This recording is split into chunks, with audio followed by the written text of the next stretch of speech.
What's going on, everybody? Welcome back to my channel. My name is Ryan Corcoran. I'm an entrepreneur and real estate investor. And today we're really going to be talking about what it's like to quit your 9-to-5 job.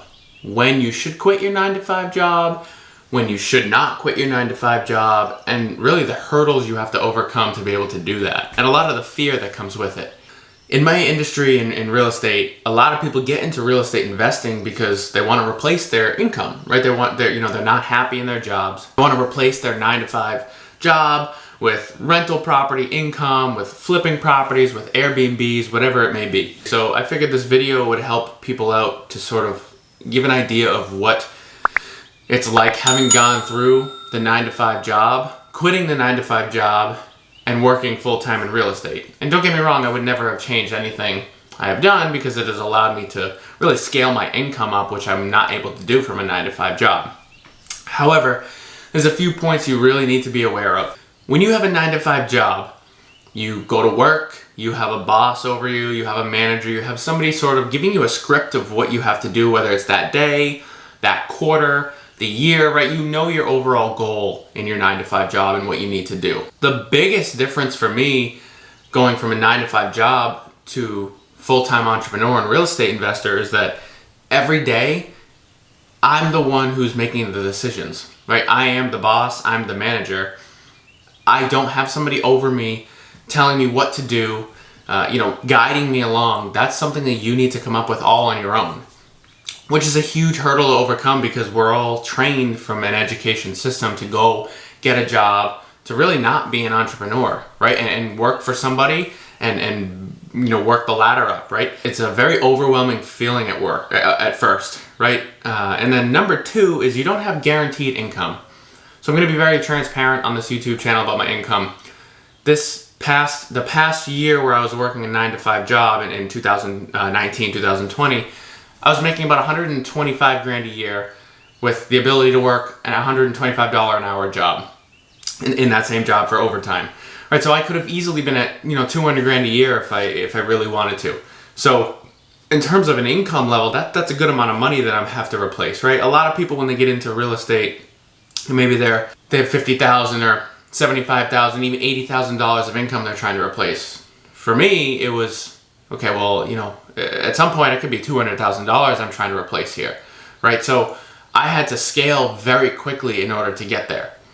I don't think people really understand that when you buy rental properties and you're looking at the cash flow on the rental properties to cover your living expenses, it's very deceiving, right? You can't really live off of cash flow. One of my early partners once told me, don't quit your job too early because you're gonna have a lot of stress. And I did exactly that, right? I felt like I might have quit my job a little bit too early, but for me, cold turkey quitting my job really allowed me to focus all my time and my energy into growing my real estate business, growing multiple businesses. And with that 9-to-5 job, W-2 job, I was not able to do that. However, I had built up, over 100 units on the side, working full-time as a PA in an ICU, making 125 grand a year.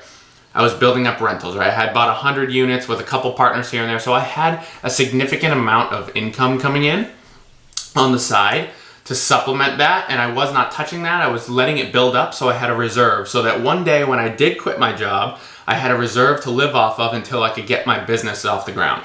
So, about 8 months ago, I ended up quitting my job. So relatively recently, right? And I haven't stepped foot in a hospital in 8 months. And since then, my income has almost 10x'd, right? So this year, I'm almost on pace to make $1 million this year in real estate. And you're gonna be like, how is that possible that quickly?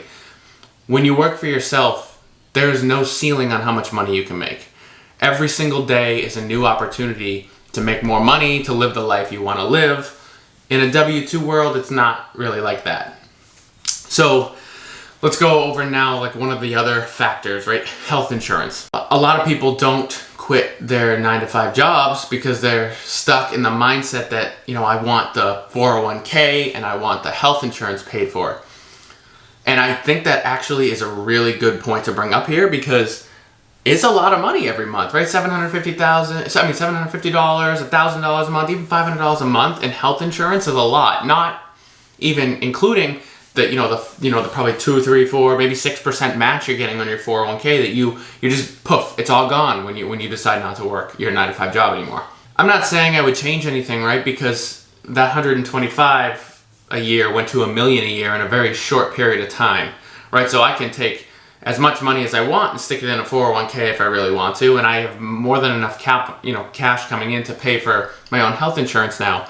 But it is a mental barrier and a belief that is really difficult to overcome when you have a stable 9-to-5 job. So we touched on not having a boss, not having anybody over you to tell you what to do when you come into work. We've touched on health insurance and 401k being a major thing.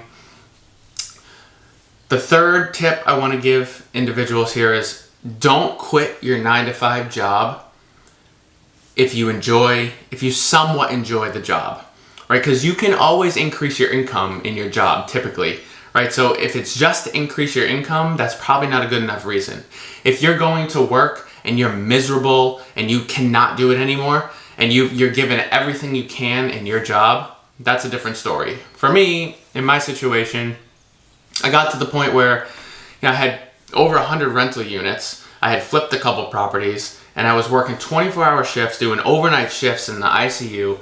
I would go to work and I was miserable at work. And I remember the day that I made the decision, I mentally made the decision that I'm done is, yes, I had been building up a portfolio, but number two, I was walking into patients' rooms and all I was thinking about was I'm missing the next deal. I could be doing something in my real estate business. I could be growing, making offers, talking to people, networking, and it wasn't fair. I was taking time away from healthcare and actually taking care of these sick individuals who needed me. And mind you, I was working in an ICU where the acuity is very high.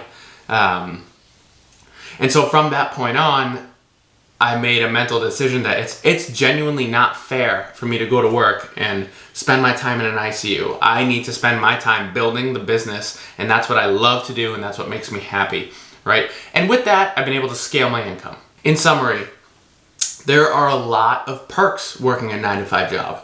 And for me, being an entrepreneur life outweighed all that. But if you're in the shoes of just starting in real estate investing, just starting entrepreneurship, I strongly urge you not to cold turkey quit your job. Build up a portfolio, learn how to flip some properties, supplement your income. My advice would be make as much money as you can in your W-2 job, make as much money as you can in your side hustles to the point where your side hustles are making more money than your W-2 job. Not less, not the same. You need to be making more because when you leave that W-2 job, again, there is no stable income. You go to sleep every night not having a stable income. And that's a very important factor when taking into account quitting your W-2 job. I just want to touch on this really quickly.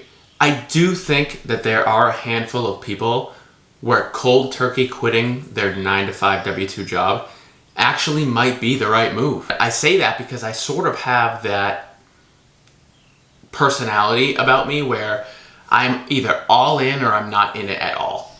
So if you're that type of person, by really removing that stable income, if it forces you to be... So for me, when I removed that stable income, yes, I had built up a portfolio where I was making more money than my W-2 job, right? However, when I quit that W-2 job and I didn't have that stable income anymore, I went into almost panic mode and not necessarily worry or panic that, I wasn't going to have enough money to pay for my bills, but it was, I'm going to sleep tonight. I've got a house, I've got 2 dogs, I've got a wife, I've got bills, I've got things I need to pay for. And panic mode for me was, I need to be successful as an entrepreneur in real estate. I will not fail, right? And removing that W-2 job almost made it certain that I would succeed.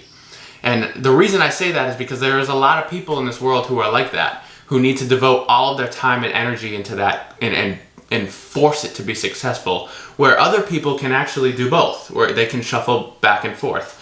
I think you really need to evaluate your personality when it comes to that and figure out which is best for you. I hope you guys have learned a little bit about this, maybe figured out where you sit in this, if you're interested in quitting your 9-to-5 job or whether you're trying to build both.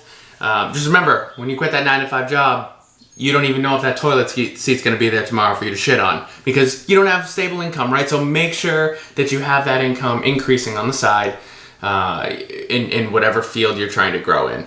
And the reason I did this video, again, is because in my industry, there's a lot of people who are looking to get out of their 9-to-5 jobs. If you're looking to learn more, please click any of the links above, below, wherever the hell they are. There's a few more videos on here. I'm looking to build this channel. Please hit the like and subscribe button. It helps the channel grow, helps the YouTube algorithm reach more people so I can teach more people how to become financially free through real estate investing and through entrepreneurship as I have been able to. If you have any questions, if you'd like to learn how to find real estate deals, buy multifamily properties, flip properties, go to hiddendealscoaching.org, book a free call. I'd love to chat with you and hear your story and how I can help you out. I have a podcast, it's called the Leveraging Real Estate Podcast. Go check it out. I've got some really high net worth individuals who are absolutely crushing it on there. And please feel free to comment, like, and subscribe to the video. And have a great day, guys.